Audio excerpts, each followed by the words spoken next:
Okay, hi. So basically for school, I have to research the effects that social media has on teens, and one thing I read about was imposter syndrome and how it's more common because of being in the online world and having multiple identities. So I thought it'd be cool to talk about it, especially since I hadn't really heard of it before, even though it's apparently pretty common. So I found it appropriate to talk about this also, since Among Us is kind of big right now. Well, it was, and people are making jokes about imposter syndrome because of the whole thing. Oh, that guy did not die from that. Oh, that's not good. Oh, well, that sucks. Oh well.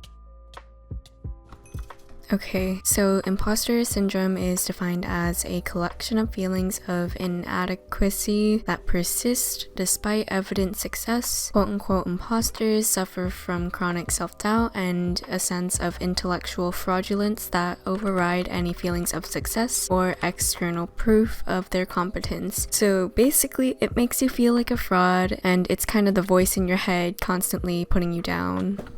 Oh my gosh, I did not know this guy was right here. I don't know how I didn't die there. So it was discovered in the 70s when researchers found a phenomenon of a lot of high-achieving women who felt like frauds, and since then researchers have identified the imposter phenomenon among many groups, not just specifically women. And apparently, while everyone is susceptible to imposter syndrome, women, genderqueer individuals, racial and ethnic minorities, and people with disabilities tend to be more vulnerable to imposter syndrome. Imposter syndrome is usually caused from like your high achievement expectations or family, or maybe a new chapter in your life, everything in your life changed, and just oppression, discrimination, and that stuff in general kind of activates the feelings of self-doubt that's common with imposter syndrome. Some symptoms would be like self-doubt, an inability to realistically assess yourself and your skills. I'm gonna go this way so I don't die. Attributing your success to external factors, where you won't live up to expectations, overachieving, yes, I'm just reading this off of my phone, and sabotaging your own success, or setting challenging or impossible goals and then kind of getting sad when you don't achieve your goal and fall short. So imposter syndrome a lot of the time results in fueled feelings of motivation, but that kind of comes at the cost of anxiety, and it also results in people tending to over prepare or work hard in order to make sure nobody finds you a quote-unquote fraud, even though they're not really frauds. Anyways, so for example, some people with imposter syndrome would stay up all night rehearsing for a class presentation, or memorize every detail of everyone at a party they're gonna go to just to get through the night at the party. It really affects people's life. It results in the mindset, what gives me the right to be here, for a lot of people. And the more people with imposter syndrome accomplish, the more they tend to feel like a fraud. So core beliefs about themselves don't really change even when there's apparent evidence that shows the contrary. Usually imposters feel as if they've fooled everyone into overestimating their talent, intelligence, popularity, all that stuff. Sometimes imposters will procrastinate a lot in worry of not meeting expectations, and those experiencing the imposter phenomenon tended to be paid less, were less likely to be promoted, and felt less committed and satisfied at work in some cases. TNT, oh no. I'm not gonna be able to catch up to this guy. Oh, my aim, I'm struggling today. Okay, so there's some types of imposter syndrome. Well, it's kind of divided into categories. There's the perfectionist, which is someone who's never really satisfied, always believes their work can be better, and rather than focusing on like their strengths, I can't click, okay? They always focus on their weaknesses and flaws, leading to a lot of self-pressure and anxiety. There's the superhero, who feel inadequate, feel compelled to push themselves to work as hard as possible. They just want to be like a superhero level type thing. There's the expert, who's always trying to learn more and is never satisfied with the level of understanding with everything. They're often pretty highly skilled but underestimate their expertise a lot. There's the natural genius, who set near impossible goals and feel disappointed when they don't succeed on their first try. I guess their expectations are just really high. And then there's the soloist who really only works alone. They're pretty individualistic, and their self-worth a lot of the time stems from productivity, and they really like to reject offers of assistance. They kind of see asking for help as a sign of weakness or incompetence, and I know for a lot of people like me that's relevant. Social media really connects to this and in a way kind of influences it a lot.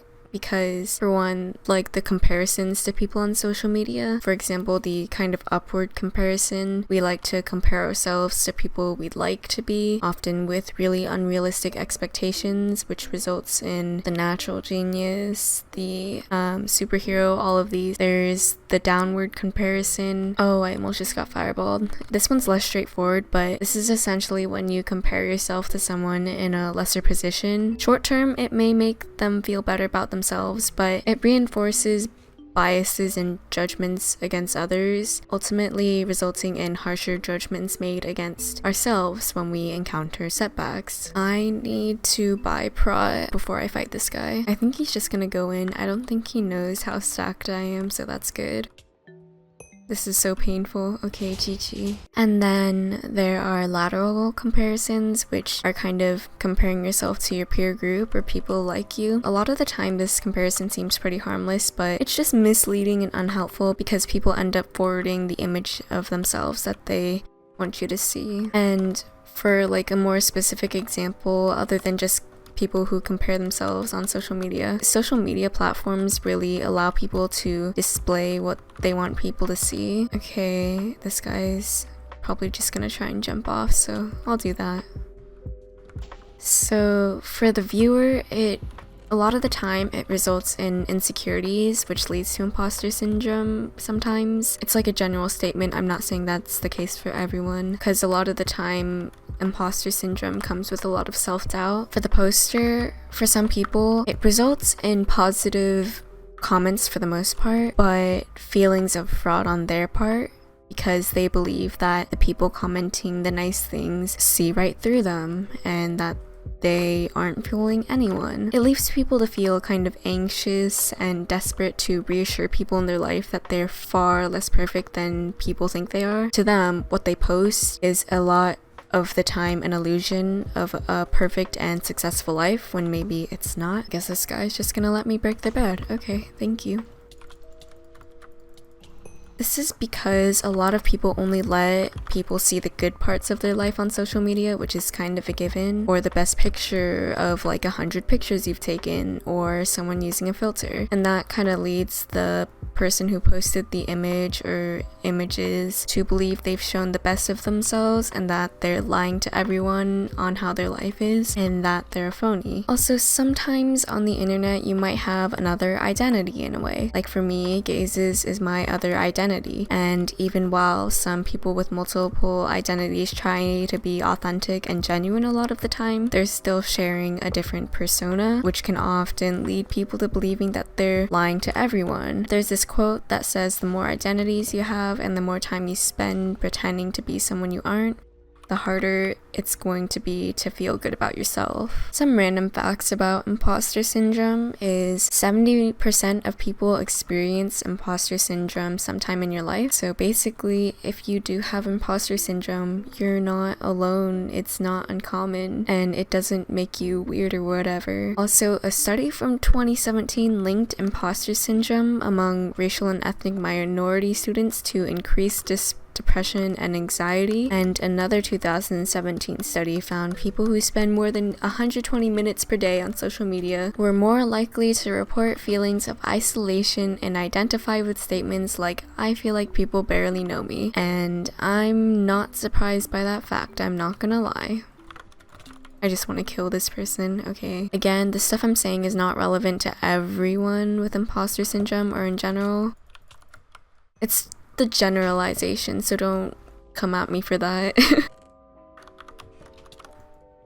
Oh, I was not expecting him to respond so fast. Okay. So to kind of push back against imposter syndrome, well, first of all, you should probably seek a mental health professional. That's probably the best thing. But a lot of the time, you have to try to recognize the unhealthiness with perfectionism and other symptoms of imposter syndrome. So in a way, you need to be kind of self-aware and realistically assess yourself. Trying to stay honest and stay true to yourself is also something that can help you. Try to view social media as a deliberate branding effort and not someone's entire life, because the standards are sometimes unrealistic. But on the other side of that, don't feel guilty for posting a certain image on social media, because technically it is a snapshot of your life, so there's no deceit in it. There's nothing wrong with it.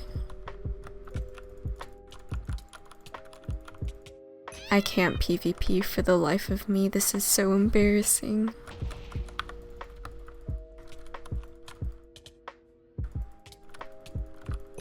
Oh, I killed them. I'm so happy. Try to consume representative and diverse media, because when minorities see people who look like them in successful roles, they may feel less like frauds if they have success in something or something like that. Limit your social media usage if it's really hurting your self-esteem and such. Like, don't force yourself into pain. That's just not what we're trying to do here. Just build a support system in general. Doesn't have to just be like a therapist or something. Oh, I got rocked. Oh, I clutched. Okay. GG. And then just remind yourself of recent accomplishments or just good things in your life. I found it kind of interesting. When I looked over the symptoms of imposter syndrome, I realized a lot of them mostly apply to me. Okay, I'm so sad. I really thought I got away with that. So when I realized a lot of the symptoms of imposter syndrome applied to me, I, out of curiosity, took an imposter syndrome test. And I know it isn't like an official diagnosis or whatever, but I was just curious. And it said that my imposter syndrome symptoms were very strong. Okay, okay. That's kind of unsurprising for me because I do have a whole other persona. But yeah, it's just kind of weird in general. That was all I had to say for my imposter syndrome subject. I'm sorry I suck at talking and probably none of this made sense. My mouse is so jerky. Well, no, that's my aim. I'm just a very jumpy person. I just remember the other day I was playing and then I got hit and then I screamed really loud. That's not the first time I've screamed really loud when playing Minecraft. Oh, he passed me. How did that happen? I'm so confused. Okay, he's dead. One time I was playing Minecraft and I was playing murder mystery with my friend and then I died and then I screamed really loud. So one, I feel bad for their ears. I'm sorry. I didn't mean to. And two, my dad came like sprinting in wondering if I like died or something. I would be pretty spooked if I were him as well. Also, just as a general statement, the stuff I do is based a lot on research. I try not to include a ton of personal bias into it, so if there's any generalized statements or stuff that offends you, I'm sorry, but yeah. Oh, he like stopped there for a second. I think he lagged a bit. Can I fireball him? Okay. I'm lagging. Okay, and he died. GG. Alright, thank you for watching. Have a good day. Bye.